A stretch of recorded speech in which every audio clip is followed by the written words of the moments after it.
고린도전서 3장 16절에서 17절 말씀을 같이 읽겠습니다. 고린도전서 3장 16절 17절 우리 함께 읽겠습니다. 너희는 너희가 하나님의 성전인 것과 하나님의 성령이 너희 안에 계시는 것을 알지 못하느냐? 누구든지 하나님의 성전을 더럽히면 하나님이 그 사람을 멸하시리라. 하나님의 성전은 거룩하니 너희도 그러하니라. 아멘. 청년 때의 믿음은 믿을 게 못 된다, 이런 말이 있습니다. 청년 때 그렇게 믿음이 좋은 형제와 자매가 결혼하고 직장 다니고 애 낳고 그러다 보면 그 청년 때 믿음 다 없어지고 그리고 정말 깨지고 무너지고, 그리고 중년쯤 되어서야 두 손 들고 옵니다 이러고 오는 이런 현상을 보는 것은 참 마음 아픈 일입니다. 청년들의 여러분들의 믿음을 폄하하고 또 여러분들의 사기를 꺾어 놓으려고 드리는 말이 아닙니다. 오늘 하나님은 저에게 여러분들을 위로하고 어떻든지 격려하려고 하는 말씀을 주시기보다는 여러분들을 향하여 하나님이 주시는 명령을 대언하라, 그런 마음을 주셨어요. 여러분들이 진짜 예수를 믿는 사람이어야 합니다. 여러분들이 그저 청년 때의 어떤 기분으로 교회 생활 열심히 했던 것을 여러분의 믿음의 실상이라고 생각하면 안 됩니다. 이제 여러분들이 부딪혀 가야 될 문제들은 만만치가 않습니다. 결혼도 그렇죠. 많은 청년들이 결혼을 안 하는 이유가 결혼이 너무 힘들 거라고 생각하는 것 같아요. 여기에는 우리 부모들의 책임도 있습니다. 힘들게 사니까 아이들이 그렇게 보는 거죠. 야, 결혼은 힘든 거구나. 우리가 얼마나 힘들게 보였으면 아이들이 결혼을 안 하려고 할까요? 결혼 만만치가 않은 일이긴 해요. 직장 생활 물론이죠. 앞으로 여러분 살아가다 보면 오늘 문슬기 자매가 기도 요청을 한 것처럼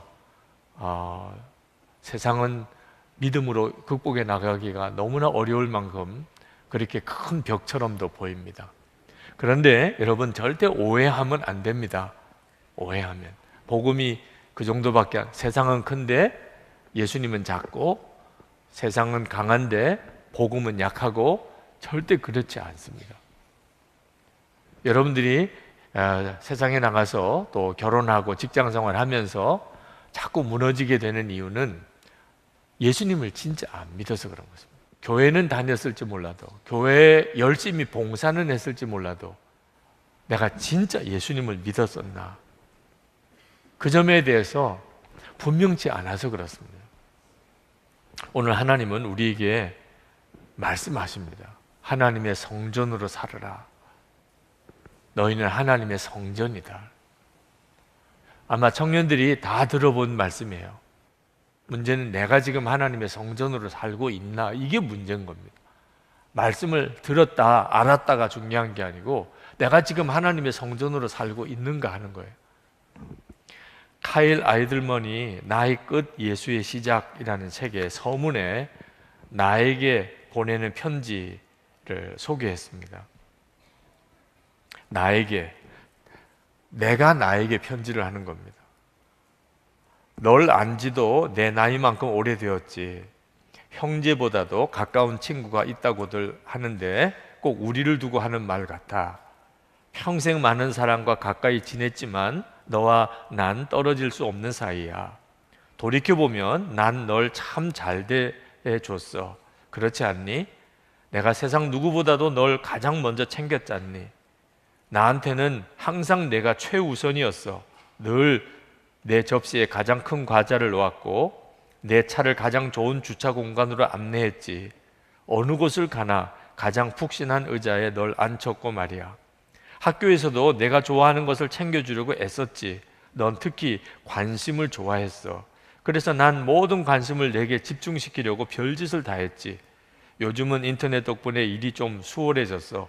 내 멋진 모습을 담은 사진만 올리면 누구나 내가 꿈 같은 삶을 살고 있다고 믿잖아. 사람들이 너에게 쓴 댓글을 봤니? 내가 괴로워할 때도 난 그 사실을 철저히 비밀에 붙이려고 노력했어. 난 내 행복을 위해서라면 물불을 가리지 않는 친구였어. 그런데 그거 아니? 내가 소박한 시골 소년이었을 때 그나마 내 기분을 맞추기가 훨씬 편했어. 그때는 사탕 하나면 끝이었었지. 그런데 내가 한두 살씩 나이를 먹을 때마다 조금씩 힘들어지기 시작했어. 넌 매번 칭찬을 독차지하면서도 겸손해 보이길 원했어. 그러니 내가 얼마나 힘들었겠니? 결혼 생활을 예로 들어볼까? 결혼식 때 넌 너보다 아내를 더 사랑하고 아끼겠노라고 약속했어. 하지만 이후에도 넌 늘 너부터 챙겨달라고 졸라댔지. 가끔 한밤중에 머릿속에 작은 목소리가 들려. 아내가 좀 더 잘 수 있게 어서 일어나 우는 아이를 돌봐줘. 그게 내 목소리는 아닌 게 확실해. 내가 새벽 3시에 침대에서 나오기를 원할 리가 없잖아. 넌 항상 자는 척해 라고 말했지. 그러면 난 대개 유혹에 넘어가 아내보다 널 더 위하고 말지. 넌 중요한 정보를 숨기는데 선수야. 스포츠 용품점에 들어갔을 때도 내 그 버릇이 여지없이 나왔지. 내가 기뻐하는 모습을 보고 싶기는 하지만 우리는 먼저 예산을 따져 봤어야 했어. 사실 넌 내 일은 전혀 생각하지 않고 당장 기분이 내키는 대로 행동하는 것 같아. 널 위해 사람들에게 심한 말을 내뱉었던 걸 생각하면 후회스러워. 넌 그런 말이 가져올 혼란에 관해 일말의 경고도 해주지 않았지. 넌 한 번 뱉은 말은 주워 담을 수 없다는 사실을 알려주지 않았어. 널 사랑하기는 해. 하지만 계속해서 널 위해 살 수는 없어. 넌 널 행복하게 하기가 간단하지가 않아. 지금까지 삶의 운전대를 너한테 맡겨봤지만 아무래도 넌 믿을만 하지가 않아. 넌 어디로 가야 할지를 안다고 계속 우기는데 널 따라간 결과는 항상 막다른 골목이었어. 그간 다른 길을 알아봤는데 드디어 내가 갈 새로운 길을 찾았어. 좁고 힘든 길이야. 그래서 사람들이 좀처럼 선택하지 않는 길이지. 하지만 이 길만이 참되고 풍성한 삶으로 이어진다는 걸 알았어. 마지막으로 할 말이 있어. 차마 입이 떨어지지는 않지만 널 데리고는 이 길을 갈 수가 없어. 그래서 이제 너와는 끝이야. 아마 저자가 자기 자신을 돌아보면서 쓴 건지 또는 일반적인 우리 크리스찬들의 내면을 그렇게 자기에게 보내는 편지라고 쓴 건지는 정확하게는 알 수가 없지만 우리가 예수님을 믿으면서도 실제로는 진짜 예수님을 믿고 살지를 않습니다. 흔히 예수 믿는 것을 자아가 죽는 것이라, 그게 예수 믿는 거거든요. 분명히 그렇게 말씀했습니다. 우리가 예수님을 믿을 때 우리의 옛사람은 예수님과 함께 죽음으로 처리됩니다. 분명히 그랬다고 그랬어요. 그런데 실제로는 예수를 믿고도 자아가 죽는 것이 뭔지에 대해서 진지하지도 않고 또 결론도 내리지도 못하고 여전히 죽지 않은 자아 중심으로 사는, 그게 현실이에요. 그러면서 예수를 믿어도 힘들다, 예수 믿어도 안 된다, 그렇게 말을 하는 거예요. 여러분들이 청년인 것이 좋은 것은 여러분들은 믿음의 실험을 해볼 수 있는 나이이기 때문입니다. 아직도 결혼하기 전이고 아직도 아이가 생기지 않았습니다. 여러분들이 아직도 중요한 책임 있는 자리에 서 있지도 않습니다. 그건 여러 가지 여러분들에게 힘들게 하는 요소이기도 하지만 한 가지는 믿음의 실험을 해볼 수 있는, 용기 있게 무언가를 새롭게 시도해 볼 수 있는 굉장히 중요한 때예요. 뭘 실험해 보죠? 아직도 청년일 때 도대체 뭘 실험해 봐야 되는 거죠?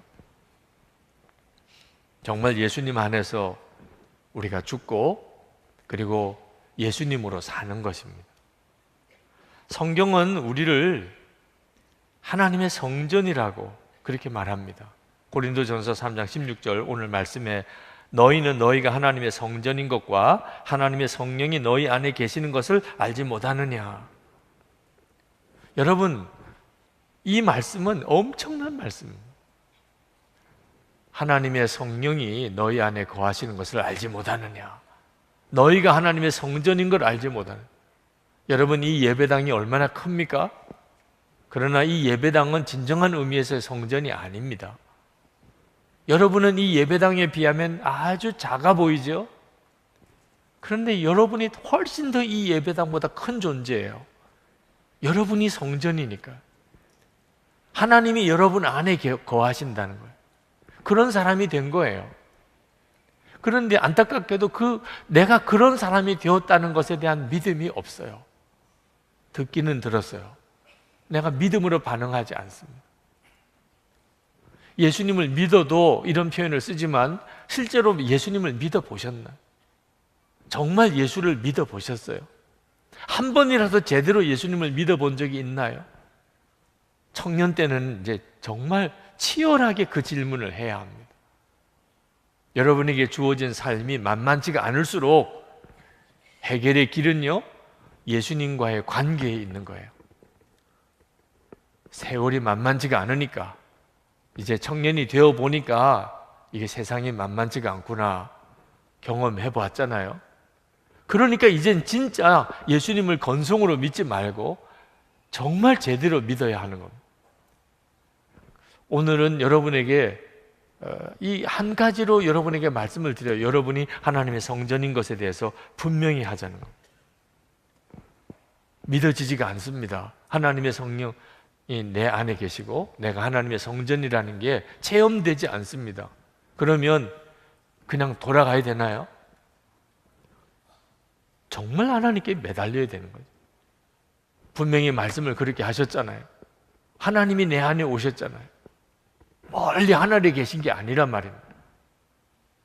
오병이의 기적을 행하시고 풍랑을 잔잔케 하시고 나사로를 살리셨던 그 예수님, 지금 내 안에 오셔서 내 몸이 성전이 되었다고 말씀하셨으면, 그러면 내가 이 사실을 분명하게 체험하고 그렇게 살 수 있게 해주셔야지. 왜 나는 체험이 안 되나요? 왜 나는 그런 삶을 살지 못하나요? 하루나 이틀 밤새는 거는 아무것도 아닌 나이, 청년 때잖아요. 정말 하나님께 하나님의 성전된 자가 되고 싶습니다. 청년 때 해결해야 돼요. 나중에 30대, 40대, 50대 그때 가면 뭔가 내게도 그런 은혜가 오겠지. 절대 그렇지 않습니다. 여러분 주변에 40대, 50대, 60대 교인들을 한번 만나보세요. 연세가 얼마나 드십니까? 만나서 물어보세요. 정말 말씀 그대로 이제는 나이가 드니까 말씀 그대로 내가 깨달아지고, 역시 기다리니까 하나님이 은혜도 주시고 그렇게 되더라. 너도 그냥 기다려. 이런 분들 한 명도 없어요. 그냥 기다리면 오는 거 아닙니다. 여러분에게 정말 간곡하게 주의 마음으로 말씀을 드리는데, 좋은 때가 오기를 기다리면 절대 오지 않습니다. 나에게도 언젠가 좋은 때가 올 거야. 뭔가 풍요한 때도 오고 믿음도 커지는 때가 오고, 그래도 내가 뭔가 좀 의미 있는 일을 할 수 있겠지. 그렇지 않아요. 여러분이 지금 정말 예수님의 마음을 품고 하나님의 성전으로 여러분이 사는 일을 여러분이 여기서 승부를 봐야 돼요. 그러면 여러분의 미래는 하나님의 계획에 의하여 하나님의 놀라운 영광을 드러내며 살게 됩니다. 거기에 달려 있어요. 돈이 없는 거 탓하지도 말고, 직장 좋지 않다고 그것 때문에 또 낙심하지도 말고, 결혼할 짝이 없다고 또 그것 때문에 난 우울하게 그렇게 살지도 말고, 여러분에게 있어서 정말 중요한 문제, 내가 하나님의 성전으로 사는 것. 하나님의 성전으로 여러분이 살면, 그러면 여러분이 지금 답답해하고 힘들어하는 모든 문제들은 정말 놀라운 하나님의 인도하심을 받게 됩니다. 첫 번째는 여러분 자신이 하나님의 성전인 것을 믿어야 합니다. 이건 대단히 중요해요. 여러분의 문제는 하나님의 성전이 되는 게 아닙니다. 하나님의 성전이 될 거냐 말 거냐, 하나님의 성전이 되려면 어떻게 해야 되냐, 아니에요. 여러분의 문제는 그게 아닙니다. 어떻게 하면 하나님의 성전이 되지? 여러분에게 주어진 것은 이미 하나님이 이루어 놓으셨어요. 여러분 안에 오셨다니까. 하나님께서 여러분 안에 오셨기 때문에 여러분이 하나님의 성전이신 거예요. 여러분은 하나님의 성전이라고 하나님이 선포하셨어요. 여러분이 할 일은 믿느냐 안 믿느냐예요. 그걸 믿을 거냐 안 믿을 거냐 뿐이지, 여러분이 하나님의 성전이 되는 거 아니에요. 우리 안에 예수님이 오시는 거 전적으로 믿음으로 된다고 그랬어요. 에베소서 3장 17절에 믿음으로 말미암아 그리스도께서 너희 마음에 계시게 하시옵고, 그 말은 내가 믿으면 주님이 내 안에 계신 거고, 내가 안 믿으면 주님 내 안에 계신 게 아니라는 거예요. 예수님이 내 마음에 거하시는 것은 전적으로 믿을 때 됩니다. 주님 내 안에 계시다. 그걸 내가 믿으면 주님이 나와 함께 계시는 삶을 살게 되는 거고, 안 믿으면 아무 소용이 없어요. 하나님이 그 은혜를 주셨어도. 어떤 청년이 저에게 묻더라고. 어떻게 하면 목사님하고 친해질 수 있어요?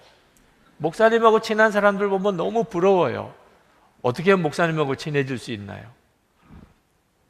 제가 그 문제 때문에 상당히 고민을 했어요. 나도 궁금했어요. 어떻게 하면 나하고 친해질 수 있을까? 근데 답은 의외로 너무 간단했어요. 나하고 친하다고 믿는 사람이 나하고 친한 거예요. 나는 목사님하고 친해. 나 목사님 잘 알아. 그런 사람은 벌써 말과 행동이 달라요. 친하게 느끼는 것 같아. 그러니까 스스럼 없이 친하니까 다가오는 거죠. 친하니까 말도 거는 거예요. 결국 그렇게 되다 보니까 친해지더라. 나는 목사님하고는 친하지 않아. 그것도 믿음이에요. 네. 그러니까 절대 친해지지 않는 겁니다. 여러분, 예수님하고 친하세요?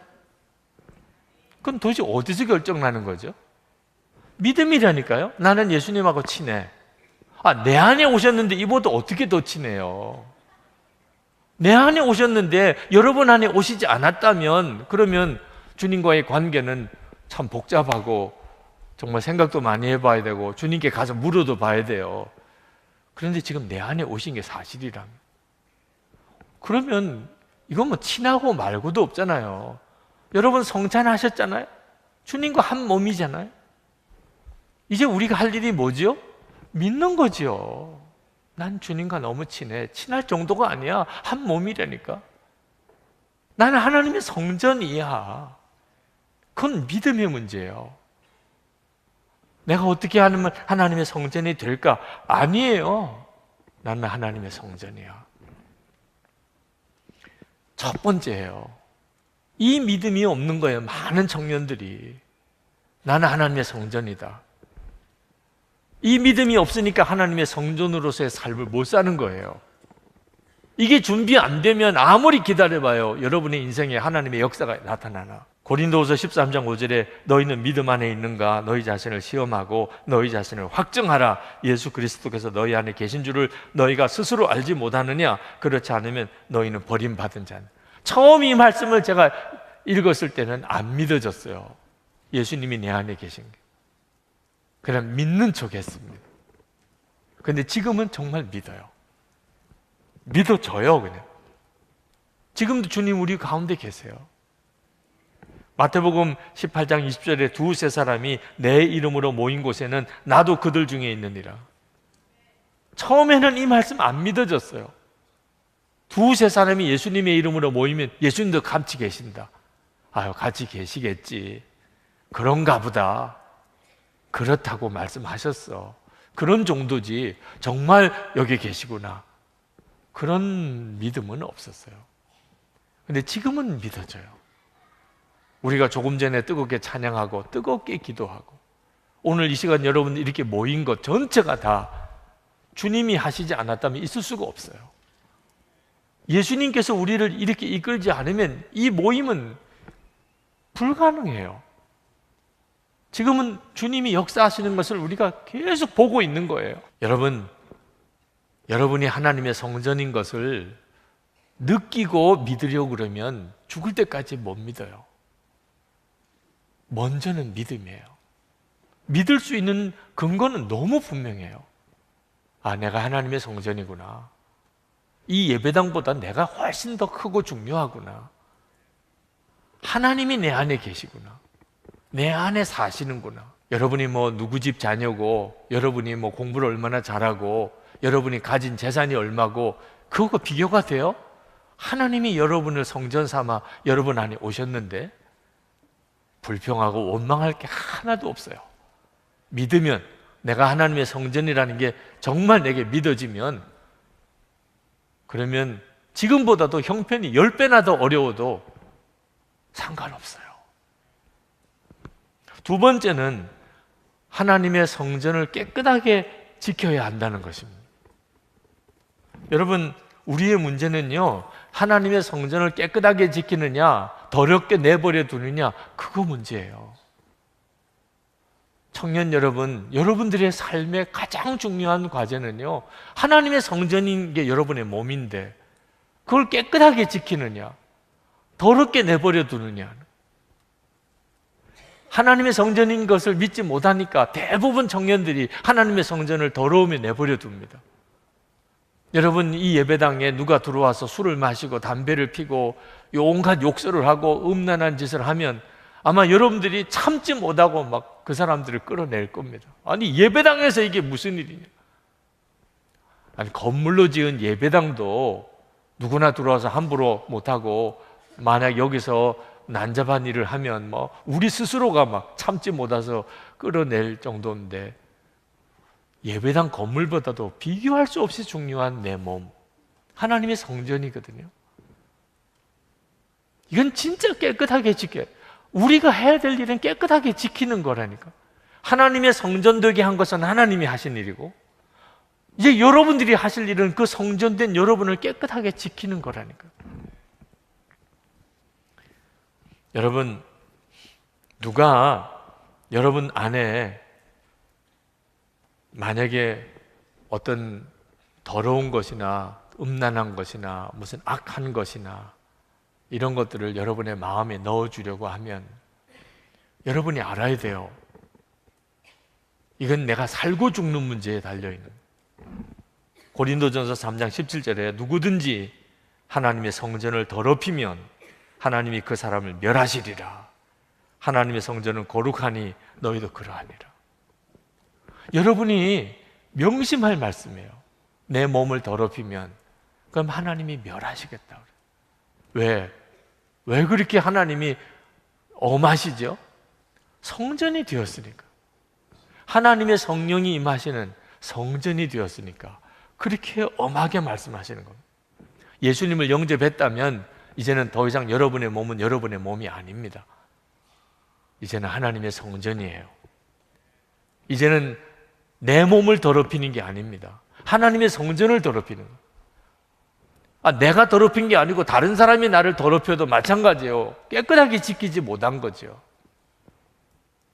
아주 충격적인 뉴스를 들었는데 제목이 보수적인 사람들이 포르노를 많이 봐, 그런 제목이에요.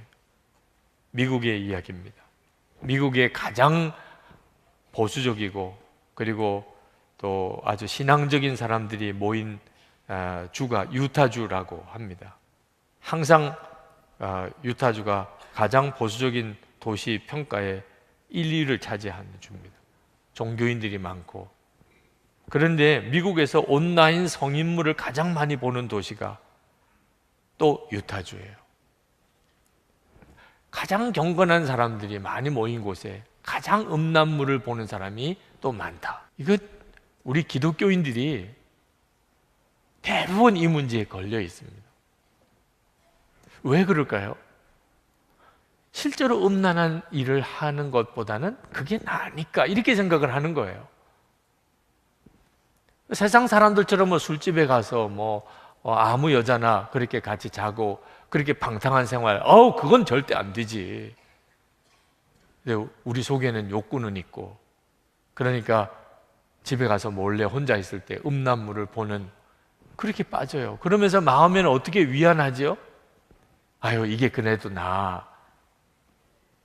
어떤 분이 저에게, 목사님, 자유행위에 대해서는 목사님이 좀 열린 마음을 가져주면 좋겠습니다.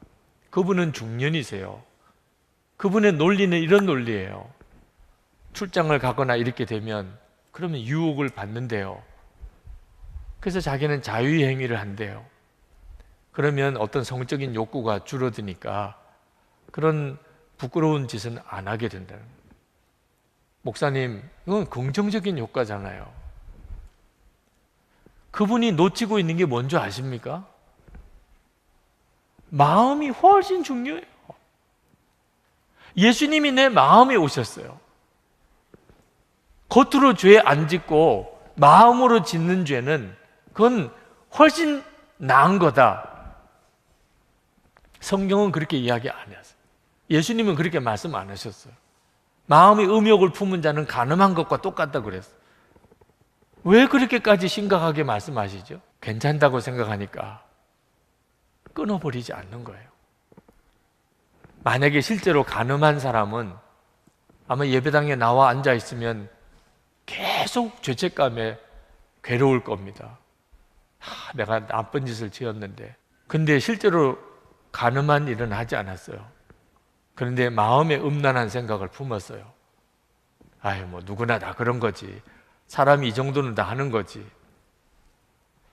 괜찮다고 생각하니까 회개도 안 하고 끊어버리려고도 안 하는 거예요. 자유행위 그것 때문에 사람이 지옥 간다 이렇게 말해서는 안 되지만 성령의 충만함을 가로막는 건 분명해요. 왜? 마음에 음란한 생각을 품어야 되니까. 예수님이 내 마음에 계신 걸 진짜 믿으면, 정말 예수님이 내 마음에 거하신다면 이건 말이 안 되는 거죠. 하나님의 성전, 여러분의 몸을 깨끗하게 지켜야 합니다. 이게 우리에게 주어진 사명이에요. 그런 사람이 하나님 앞에 쓰임을 받게 되는 거예요. 자, 그러면 여러분의 마음이 확 무거워질 거예요. 야, 어떻게 내가 하나님의 성전으로 깨끗하게 그렇게 살아갈 수 있을까? 여러분, 여러분의 힘으로 못해요. 여러분이 하나님의 성전답게 살고 여러분이 깨끗하게 여러분의 힘으로 못해요. 그렇게 하라고 그랬으면 그건 불가능한 일이에요. 주님의 은혜로 해주세요. 주님이 해주신다고. 우리를 하나님의 성전 되게 하신 분도 주님이시고 주님이세요. 하나님이 하셨어요. 우리로 하여금 하나님의 성전답게 살게 하시는 분도 주님이세요. 은혜예요, 다. 그러면 주님이 해주시기를 기다리면 되겠네요. 여기에서 여러분이 정말 깨달아야 될 것이 있습니다. 주님이 해주시는 것이 분명하지만 우리가 해야 될 게 하나 있어요. 그것은 항상 주님을 바라보는 것입니다. 우리가 주님을 바라보는 것 자체가 하나님의 성전된 삶이에요. 주님이 나와 함께 계신 것, 내 안에 계신 것, 내가 항상 그걸 잊지 않는 것, 바로 그 순간이 악한 자가 나를 만지지도 못하는 상태. 사람들만 보는 앞에서도 우리는 부끄러운 짓 안 하잖아요. 사람들만 본다면, 사람들 보는 앞에서라도 주님이 내 안에 계신 것을 내가 진짜 믿게 되면, 정말 그 주님을 바라보게 되면, 그러면 주님이 우리를 지키세요. 악한 유혹에서 우리를 붙들어 주세요. 그래서 우리가 하나님의 성전답게 사는 겁니다. 여러분, 이제 청년 때 여러분이 정말 힘써야 될 것, 바로 이것이에요. 계속해서 주님을 바라보면서 여러분이 하나님의 성전된 자로 계속 서는 겁니다. 처음부터 굳건하게 하나님의 성전된 자의 삶을 살지 못해요. 처음에는 들어서 믿게 돼요. 내가 하나님의 성전이 됐구나. 내 안에 하나님이 임하셨구나. 그러나 실제로는 여전히 육신에 자꾸 넘어져요. 육신대로만 살아왔기 때문에. 그러나 여러분이 계속해서 하나님의 성전임을 믿고 그리고 주님을 계속 바라보면서 여러분 안에 놀라운 승리가, 영적인 승리가 일어나기 시작합니다. 여러분 스스로가 변하기 시작하는 거예요. 청년 때 도대체 뭘 준비해야죠? 공부도 하지 말라, 직장도 다니지 마라, 그런 뜻은 아닙니다. 그러나 가장 중요한 것은 여러분이 가정생활하든 직장생활하든 학교에서 공부를 하든 아니면 지금 현재 그냥 직장을 찾아 기다리든 여러분은 주님과 함께 사는 것이라는, 주님과 함께 모든 걸 하는 거예요. 이게 바로 여러분이 하나님의 성전된 자의 삶을 사는 훈련인 것입니다. 이건 정말 가치가 있어요. 두고두고 가치가 있어요. 여러분이 이제 지금부터 10년이 지났을 때 내가 가장 잘한 게 뭘까? 하나님의 성전으로 사는 훈련을 했던 것. 20년이 지나서 30년이 지나서 주님 앞에 가는 순간이 되었을 때 내가 내 일생 중에 가장 잘한 게 있다면 뭘까? 내가 그때 그 청년 때부터 하나님의 성전으로 살기를 힘썼던 것. 처음에는 잘 안 됐고, 처음에는 자꾸 무너지고, 처음에는 자꾸 육신대로 이렇게 끌려서 실패도 많이 했었지만, 그래도 나는 하나님의 성전인 것을 다시 믿음으로 고백하고 주님을 바라보면서 하나님의 성전으로 사는 훈련을 했던 것, 그 믿음으로 살았던 것, 그것만 남는구나. 이것 때문에 내 인생이 이렇게 바뀌었구나. 이렇게 고백하게 되는 거예요. 하나님께서 저에게 구체적인 삶의 목표를 주셨어요. 하나님, 세상 성공하기 위해 사는 것도 아니고, 뭐 목사가 되었는데 큰 교회 담임 목사가 되는 게 목적도 아니고, 이제 사람들에게 유명해지는 것도 목적도 아니고, 그렇다고 뭐 제가 개인적으로 무슨 부유한 삶을 사는 것도 목적도 아니고, 그럼 무엇 때문에 사는 거예요, 하나님? 저는 뭘 목적으로 살아야 되나요? 그때 하나님이 저에게 주신 목적이 있어요. 보이지 않으신 예수님을 보이는 분처럼 바라보는, 그걸 저에게 목표로 삼을. 그건 모세가 그랬어요. 모세가 히브리서 11장 27절에 믿음으로 애굽을 떠나 왕의 노함을 무서워하지 아니하고 곧 보이지 아니하는 자를 보는 것 같이 하여 참았으며, 모세의 믿음을 이렇게 표현했습니다. 하나님은 보이지 않으세요. 그런데 모세는 그것을 보는 분처럼 그렇게 바라보았다. 아, 그거구나. 내가 앞으로 어떤 목회를 하게 될지, 내가 앞으로 어떻게 살지 그건 난 모르지만 나는 하나만 분명히 붙잡고 살아야 되겠다. 보이지 않으시는 주님을 보는 분처럼 그렇게 바라보면서 살아가는, 그렇게 예수님을 믿는. 예수님을 믿어도 이리 넘어지고 저리 넘어지는 이유가 뭡니까? 안 보이니까 그런 거잖아요. 예수님이 눈에 보이게 계시면 얼마나 확실하게 믿어져요. 얼마나 의지가 실제로 되겠어요. 주님이 실제로 내 눈에 보이고 내 귀에 들리도록 말씀하시면 주님 따라 사는 게 얼마나 쉽고 간단하겠어요. 안 보이니까 주님. 안 보이는 주님을 믿으라니, 안 보이는 주님께 순종하라니, 이게 참 난감한 거죠. 그러니 하루아침에 되려고 생각하면 안 되는 거예요.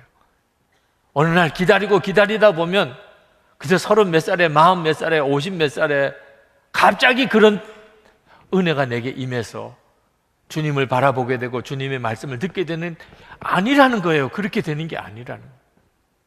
지금부터 주님을 믿고 바라보고 귀 기울이고 그렇게 살아가는 동안에 주님이 나를 그렇게 하게 만들어주세요. 내가 그렇게 안 하면 주님도 그렇게 못 만들어주세요. 하나님의 성전답게 산 자가 몇 사람이나 됩니까 지금?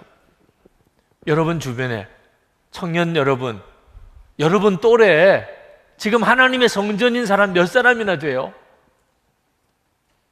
여러분이 그 사람이 되세요. 그걸 목표로 삼으세요. 돈 필요하면 하나님이 주세요. 직장 필요하면 주세요. 하나님의 정확한 인도를 받으면 다 살 길이 있어요. 하나님이 진짜 살아계시고 복의 근원이신데 하나님께 진짜 다 맡길 거는 맡기고 내가 할 것만 열심히 하면 되죠. 하나님의 성전된 자로 내가 온전히 서면, 그러면 하나님은 나를 얼마나 크게 쓰실지 모릅니다. 어느 선교사님이 대학 다닐 때 룸메이트가 정말 힘들었다고 그래요.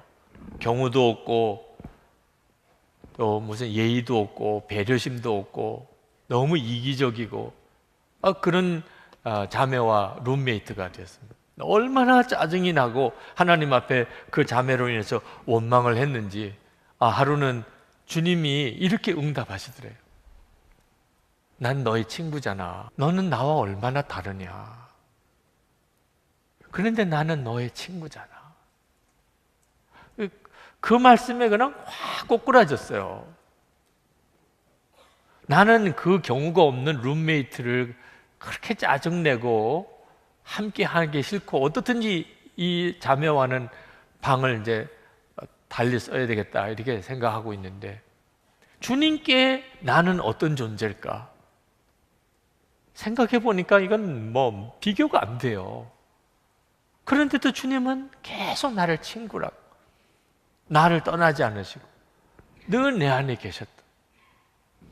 그런데 내가 이 룸메이트를 싫어하고 그렇게 투정하는 것 자체가 이게 얼마나 부끄러운지.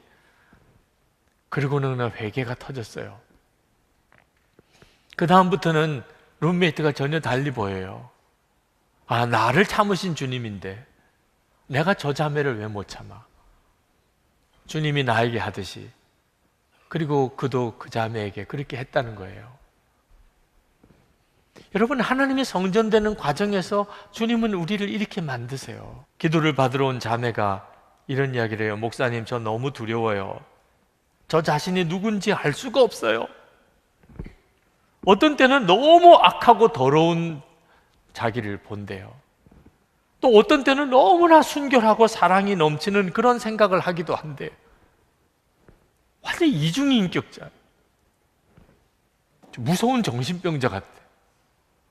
두 인격이 내 속에 들어있는 그런 느낌인 거죠. 너무 혼란스럽기도 하고. 근데 지극히 정상적인 주님을 믿는 자매예요. 주님을 믿는 성도는요, 그래요. 진짜 사탄 그 자체인 육신. 그러나 내 안에 말할 수 없이 부드럽고 사랑이 많으신 성령님, 그 성령님을 모시고 사는 게 우리예요. 그때 우리가 도대체 누구를 따라가느냐, 그것만 우리가 결정할 문제. 옛사람, 죽지 않은 옛사람은 뭐 100이면 100 육신을 따라갑니다. 그게 거듭나지 못한 성도예요. 그러나 새 생명을 가진 우리는 이젠 더 이상 육신의 종 아니에요. 죄의 종 아니에요. 죄가 끈다고 그래서 무조건 따라가는 거 아닙니다. 이제 주님이 구원해 주셨어요. 이제는 주님이 이끄시는 대로 가요. 이것이 여러분의 삶 속에 계속 일어납니다. 처음에는 주님을 따라가기가 쉽지 않았지만 이제 여러분이 끊임없이 주를 바라보고 여러분이 주의 성전인 것을 정말 믿음으로 고백하고 그리고 철저히 주님 앞에 무릎 꿇으면 여러분 스스로가 놀래요. 사람은 변해요. 성령의 역사로 변하는 거예요. 하나님의 종이 되는 거죠.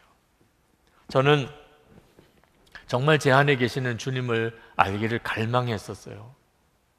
그래서 하나님이 그 갈망을 가지니까 저에게 지금까지 굉장히 많이 저를 주님 뜻대로 살도록 이끌어 주셨어요.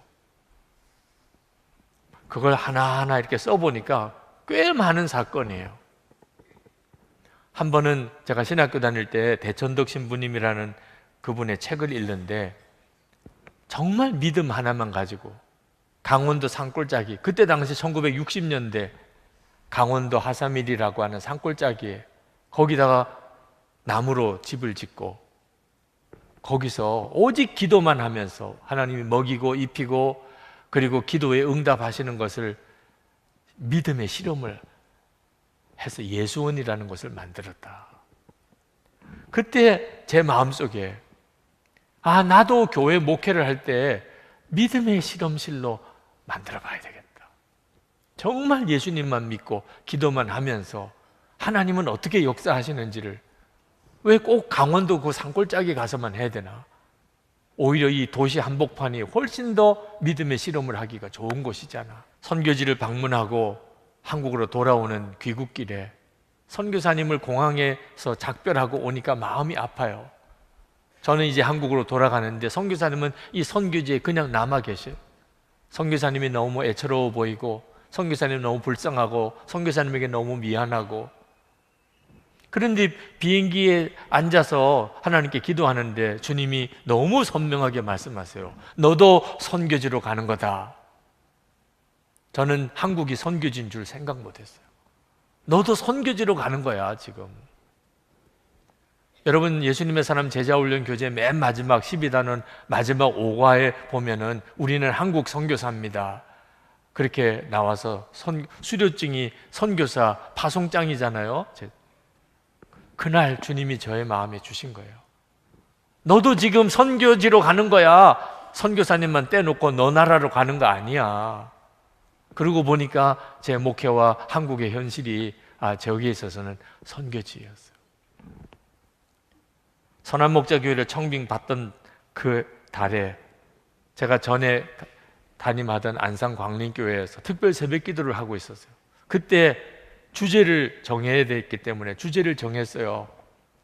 주님의 손을 잡고 물 위를 걸으라. 그 주제를 정할 때는 성도들이 힘들고 어려운 형편이 많으니까 이 말씀을 붙잡고 승리하시면 좋겠다. 믿음의 길을 담대히 가시면 좋겠다. 근데 그런 마음이 저에게 있었는데 저에게 주시는 하나님의 명령인 줄은 몰랐어요. 나중에 보니까 선한목자교회 담임 목사로 가는 것이 주님의 손을 잡고 물 위를 걷는 거더라. 그때 이 하나님의 너무나 정확한 이끄심, 그렇게 배웠어요. 제가 이 교회 부임해 와서 젊은이 교회 여러분들 중에 기억나는 사람은 거의 없을 테지만 이번에 올해도 갔죠. 거지 순례 전도를 처음 떠났습니다. 여름에 정말 거지가 되어 왔더라고. 떠날 때는 아주 정말 우리 교회 청년들 돌아오는 청년들 보니까 그렇게 한 주간 동안 맨 돌아다니면서 거지 노릇하고 먹여주면 먹고 재워주면 자고 그렇게 거지 순례 전도를 한 주간 하고 돌아오는데 몰골을 보니까 고생을 많이 한 것 같아요. 그런데 한 가지 마음에 눈이 완전히 달라요. 거지 순례 전도를 하고 돌아온 청년들의 눈이 너무 인상적이었어요. 아마 자기들은 몰랐을 거예요. 출발할 때 기도해 주었던 그 청년들이 아니더라고요. 그때 주님이 저에게 말씀하셨어요. 너도 거지 순례 전도하는 것처럼 살아야 된다. 거지 순례하는 것처럼. 아무것도 가진 것도 없어요. 오늘 잘 데도 없어요. 가지고 있는 돈도 없어요. 주님이 나에게 오늘 어디서 자게 하고 뭘 먹게 할지 모르겠어요. 그냥 전도의 길을 가는 거예요. 주님이 먹이실 거고 재워주실 거라고 믿고. 너 이 감각 잃어버리면 나를 잃어버리는 거야. 그런 거구나. 제가 선한목자교회에서 목회할 수 있었던 힘이 거기에 있었어요. 거지 순례 전도 다녀왔던 청년들처럼만 해라. 하나님이 지금까지 이렇게 이끄셨어요. 저는 돈 없으면 목회 못하는 줄 알았고 살 수 없는 줄 알았어요. 참 부끄러운 목사죠. 돈이 있어야 되더라고요. 여러분 안 그래요? 정말 돈이 있어야 되더라고요. 근데 순회선교단 선교사님들을 만났는데 이분들은 순회선교단에 들어가려면 모든 가지고 있는 것을 제로로 통장 제로, 무슨 재산 다 없애고 아무것도 가진 것 없이 그래야만 순회선교단에 들어갈 수가 있어요. 그런 순회선교단 선교사님들이 바로 옆에서 그냥 계속 사역하고 복음학교도 하고 다시 복음 앞에 집회도 하고. 돈 없어도 살 수 있구나. 만나보니까 계속 살아있어요 그분들. 그러니까 돈 없어도 살 수 있는 거구나. 하나님이 저를 믿음으로 훈련시키는, 하나님의 성전된 자로 살도록 믿음으로 훈련시키는 정말 다양한 훈련이 그동안에 있었더라고요. 2008년에 금융위기가 닥쳤어요. 그때 성도들이 헌금이 뚝 떨어졌습니다. 추수감사헌금이 우리 헌금 예산했던 거에 엄청나게 모자라게 나왔습니다. 마음에 걱정이 됐어요. 왜? 교회 부채가 너무 많았거든요.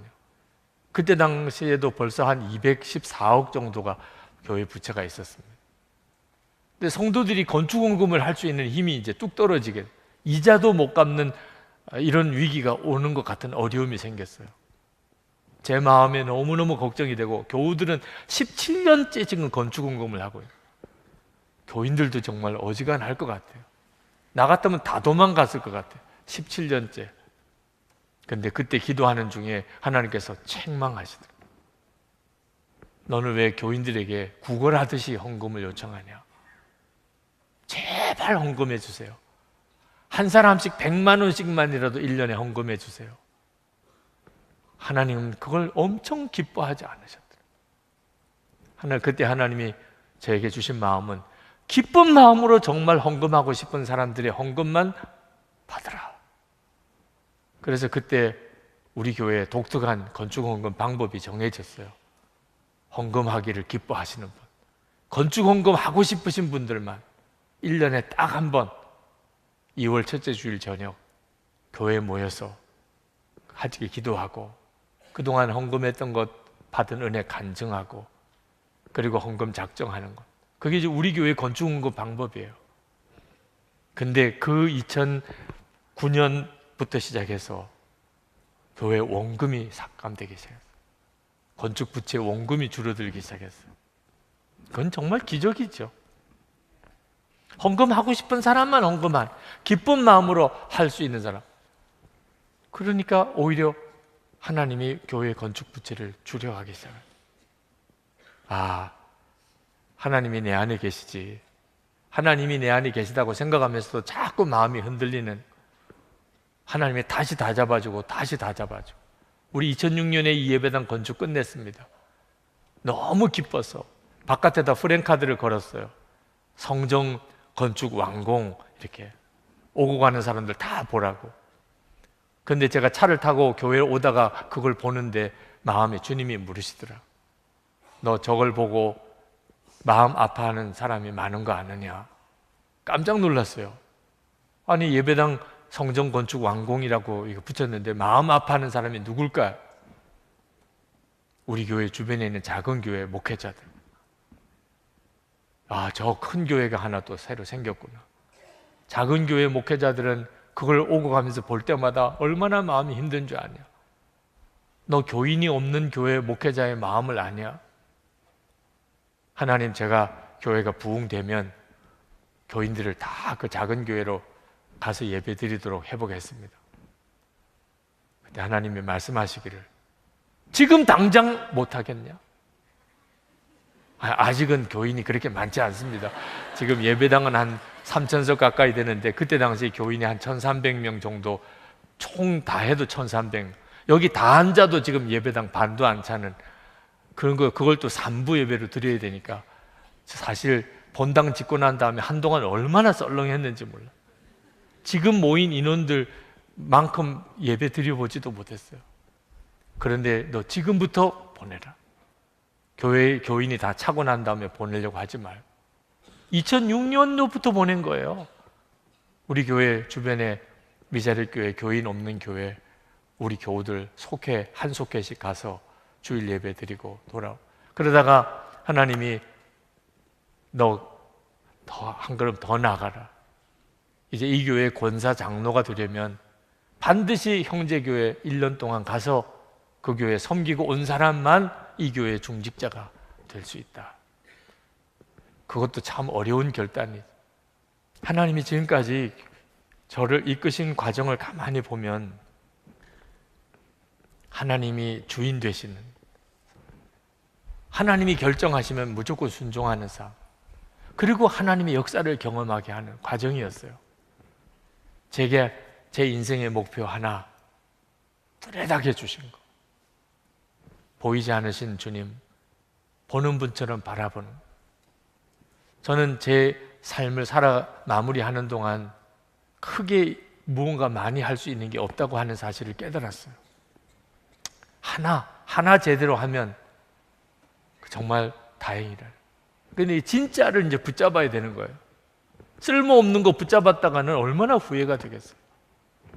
제가 붙잡은 거, 하나님이 저에게 주신 비전, 보이지 않으신 예수님, 보이는 분처럼 바라보고 사는. 야, 이것이 노후 보장이에요. 연금 아니에요. 노후 보장. 보이지 않으시는 예수님, 보이는 분처럼 바라보아지는. 그러면 충분하지요. 주님의 인도를 정확하게 받을 수 있게 됐는데, 주님이 나를 먹이고 입히고 살리시겠죠. 하나님 앞에 갈 때까지. 청년들, 여러분에게 정말 드리고 싶은 말씀이에요. 여러분 힘들고 어려운 거 걱정하지 마세요. 놀이동산 가보면 전부 힘들고 어려운 것만 타려고 그래요. 줄 서서 타려고 그래요. 줄 서서. 제가 그 청룡열차 같은 게 도대체 어떤 느낌일까 싶어서 여기 우리 교회 앞에 가든파이브에 현대몰인가 왔는데 거기 서점이 있다고 그래서 가봤더니 그 옆에 코너가 하나 있더라고요. VR 체험 코너가 있더라고요. 거기 보니까는 그 놀이동산 체험 코너가 있더라고요. 뭐 이상한 걸 뒤집어 씌워주고 자리에 앉히더니 이제 그 놀이동산을 보여줘요. 정말 이런 걸 왜 타나 싶어요. 그냥 그런 VR 체험으로만 해도 사람이 그냥 아찔아찔 하던데 그걸 정말 타는 거 보면 사람이요 힘들고 어려운 것 때문에 죽는 거 아니에요. 일부러 돈 내고도 탄다니까요. 여러분 놀이동산 가서 그 회전 목마 타라 그러면 어때요? 진짜 짜증나요. 그거 계속 뭐 띨렁띨렁 걸리면서 오르락 내리락 했다가 그리고 내리면 진짜 돈 아깝죠. 그거 탈 사람 누가 있어요? 그런데 왜 인생은 그렇게 그런 것만 타려고 그래요? 그런 것만. 여러분이 진짜를 못 붙잡았기 때문에 그렇게 정말 바보같이 인생을 사는 거예요. 하나님의 성전된 자는 말할 수 없는 축복입니다. 여러분 이것을 정말 여러분의 삶의 목표로 삼으세요. 그러면 하나님이 기다리고 계세요. 하나님의 성전된 자를 기다리고 계세요. 하나님이 하실 일이 엄청나요. 여러분이 상상할 수가 없어요. 오늘 이 시간에 우리 같이 하나님 앞에 기도합시다. 하나님의 성전된 자로 하나님 저를 세워주세요.